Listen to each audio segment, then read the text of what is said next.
Hey guys, so you may have seen in previous videos my wife's '09 Audi A4.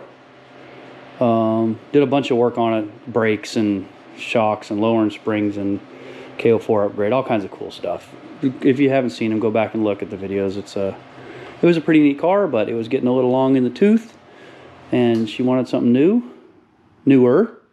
So we ended up picking up this 2016 S-Line series A5, not an S5, it's an A5. So it's a two-door. It's got the 2-liter in it, turbo. It's a nice car. So one thing that we wanted to do to it, well, it's her birthday coming up, so I like to do little stuff to her car so that she has something cool to ride in. But one thing that we're going to do, maybe silly, these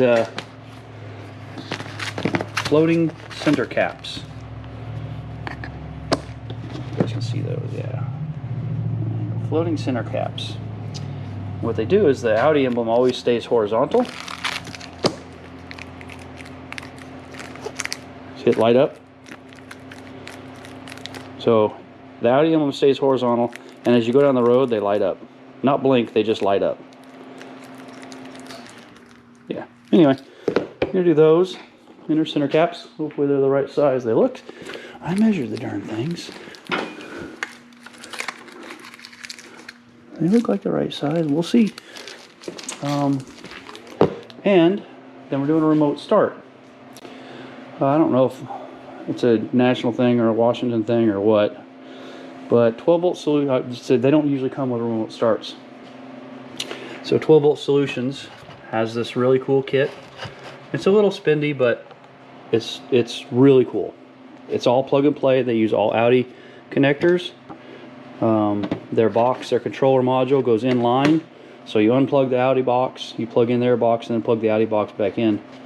Sends it with this test set. So you plug this into the OBD2, plug this into their little box, and the LED flashes either green or red. It determines whether you send the module back in for reprogramming specific for your car, or if you use this key box. Unfortunately, ours uses the key box, which means one of your keys you have to put in here, and it uses that to activate the system.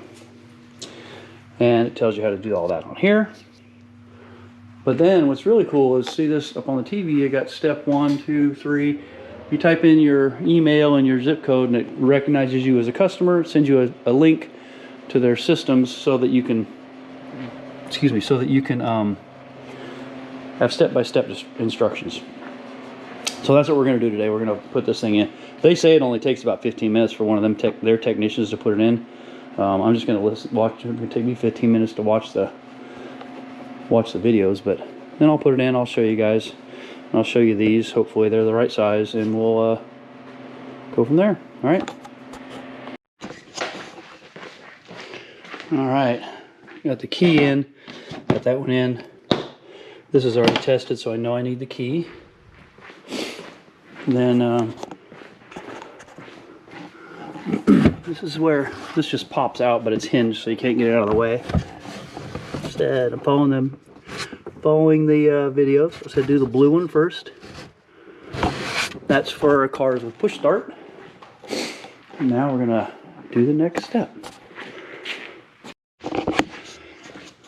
All right, well, it's just a plug and play thing. They're just jumper harnesses, so you unplug them from the main box, plug them into the jumper harness that goes in between the main box and the new box. The only critical thing was the brown, you plug it into the harness and then it goes into the main box. The actual original panel last, because it's got power, so nothing gets freaked out. That leaves us with these 3 connections and the module. And that's programming, so I'm going to watch that video and do that, but this is going to be the last step. Yeah, so I just tucked all that stuff in there and tidied up that, so that's good. There was a programming function that they tell you how to do. You push the brake, push the button, push the brake again, but it's all in the instructions. They do a really good job.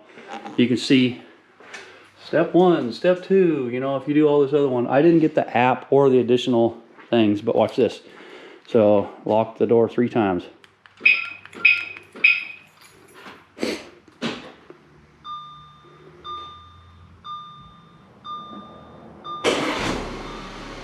How cool is that? Yes, yes, yes. Like it a lot. All right, and I think you just got to unlock it. Because I think it locks the doors automatically. Yep, and it's done. That was the easiest thing I've ever done to a car before. Like, it literally only took, if I'd have known how to do it, it would have taken 5 minutes. But watching the videos, I think it took 15. Perfect. That's the way things are supposed to be. 12-volt solutions, man. They are badass. In case you wanted to see, 12-volt solutions. Same thing here. I think they do multiple cars, but there you go. Alrighty. So I got the remote start on, another mod. The center, whoops.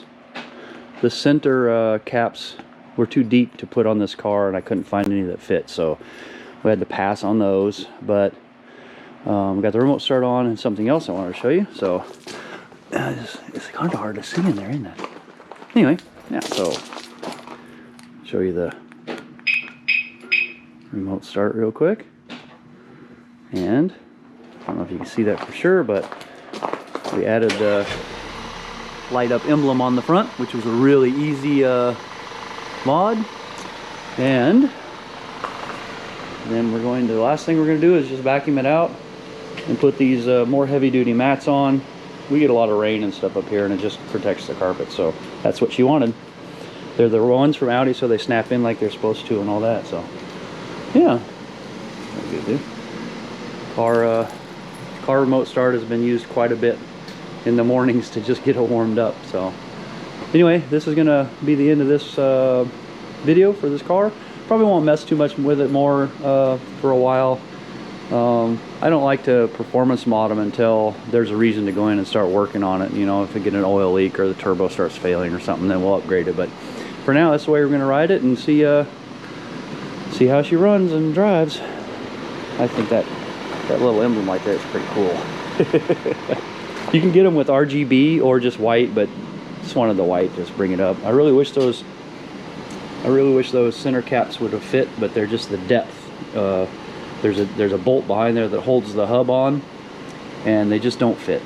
They're just too deep for all the electronics and stuff. And I think they fit on the Q5s, but they don't fit on the A5s. Anyway, all right, thanks guys for watching. Don't forget to like, subscribe, and all that. We're trying to get to that 1,000 mark, and we're getting close. All right, thanks, bye.